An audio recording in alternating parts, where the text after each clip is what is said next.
Hey guys, so in this quick little video I just wanted to discuss cold glue and the best practices for cold glue. Now as you can see, we have lateral tension set up. Cold glue is typically going to perform the best on anything that's slightly complex. Keep in mind, yes, this is a wonderful tool, alright, but you do run the risk sometimes locking damage up, like creating more work for yourself if you're not using cold glue properly. Alright, so like I said, install some lateral tension, okay? That's going to create that metal flow. It's going to actually help that body line to want to walk freely, okay? Now, if you have any questions about how to set up your lateral tension tools, your tab placement, we have a video you can check out on YouTube as well. Okay, so the first thing I'm going to do is I'm going to clean it. Now, I have my lateral tension set up, so I don't want to take my isopropyl alcohol and just spray it. Spray it into the rag. Wipe the areas that you're going to be pulling, okay? Now, just a slight bit of heat is all you're going to need, okay? Just a quick flash. All right, same thing with the cold glue. All right, if you're just pulling it right out, fresh out of your system, you know, you're going to want to clean your tab as well. Lightly heat your tab, flash it, then apply the cold glue, okay?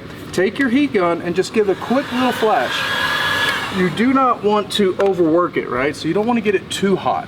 All right, so by kneading it back and forth, it creates even more adhesion for the cold glue as well. So just knead it just a little bit, kind of cone it into a point.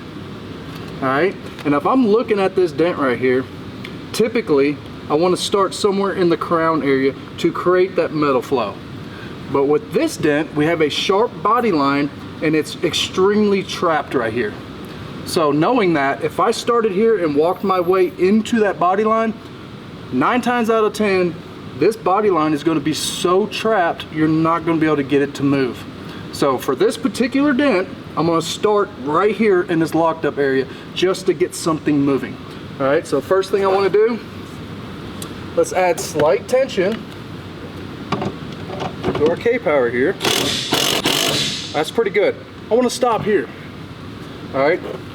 Remember, flash the cold glue, get it nice and sticky, pull it into a point, push it down into the primary impact. And I'm going to start off a little bit light. I don't want to just exert my will on it.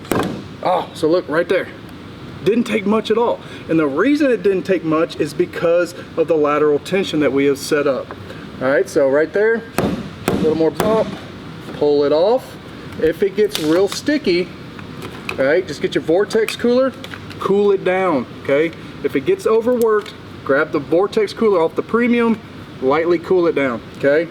Now, we got this pretty roughed out, pretty quick.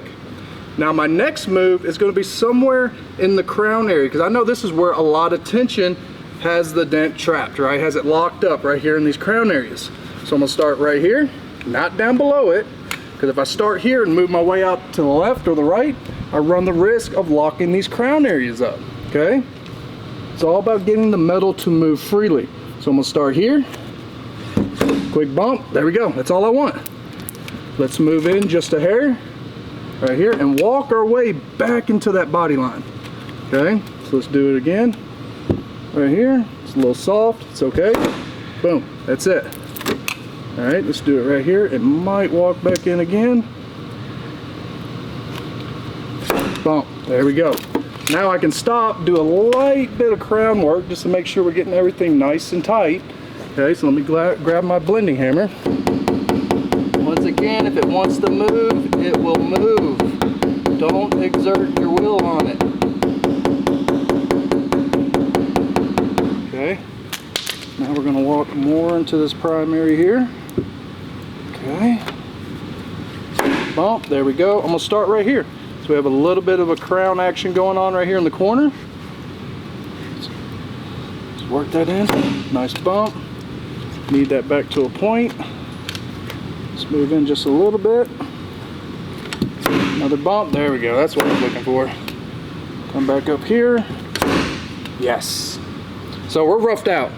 I'm done with cold glue right now. I'm not going to try to get out these small little tiny areas with cold glue, risking the chance of overstretching it. Now I'm done with cold glue. I'm going to move into my hot glue and start using more like dead center intermediate tabs just to start plucking out some of these lows. It's depth reduction, not perfection. All right, so once we're done with the cold glue, another thing you need to keep in mind, listen, this stuff, it's not cheap. It's a very high quality product, okay? So we want to make sure that we keep it nice and clean, okay? So for instance, I like to use, or we use here at KECO, are the silicone covers. Now, once again, I talk a lot about the premium, and there's a reason I talk about the premium, because it has everything. So I want to go ahead and remove my tab. And once again, you're going to see that we have docking spots for the cold glue. So we have silicone covers. If you put it in a plastic bag, it will stick to that plastic bag. And it'll get all entwined into it. So you can't use like a plastic bag. You can use like wax paper. Wax paper is decent, but once again, it's cumbersome. I highly recommend at least getting some silicone covers off of the website. So I mean, we just really want to keep the glue as clean as possible, so I highly recommend these silicone covers. You can find them on the site at KECOtabs.com. Keep in mind, don't let it roll across the floor, especially in the body shop. It's going to get dirty, it's going to get contaminated, and you're just going to run through a lot more cold glue when you could preserve it by getting a silicone cover. All right guys, so just a quick summary about cold glue. Yes, let's keep it clean, let's keep it docked in our silicone covers. Yes, it's a very important tool and a vital tool when it comes to dent repair, but keep in mind the best practices when using cold glue is making sure that you have lateral tension applied. Listen, if you ever get to a situation where you're exerting your will with that cold glue, that's going to tell you right off the bat, hey, I need to get a super tab with some hot glue to add steady tension, all right? You don't want to run the risk of stretching the metal, okay? The metal wants to move, go for it. If the metal's locked up and doesn't want to move, you're going to need steady tension. Stay tuned for more from KECO Dent Repair.